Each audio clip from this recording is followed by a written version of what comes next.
ជំរាបសួរបងប្អូនជនរួមជាតិកម្ពុជាទាំងអស់គ្នាគិតមកដល់ពេលនេះម៉ោងនេះសម្រាប់ការចូលរួមបរិច្ចាគពីសប្បុរសជនទាំងអស់ពីទូទាំងពិភពលោកចាជាពិសេសគឺបងប្អូននៅក្នុងប្រទេសកម្ពុជាក៏ដូចជាបងប្អូនខ្មែរនៅប្រទេសអូស្ត្រាលីចាពួកគាត់បានចូលរួមតាមរយៈនាងខ្ញុំក៏ដូចជា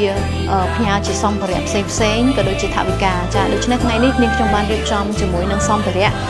មួយចំនួនដើម្បី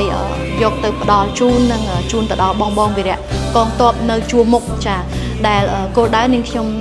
សូមមិនជម្រាបនៅក្នុងវីដេអូនេះប៉ុន្តែនាងខ្ញុំនឹងធ្វើការចុះទៅផ្ទាល់ដើម្បីផ្ដល់ជូនទៅដល់ដៃ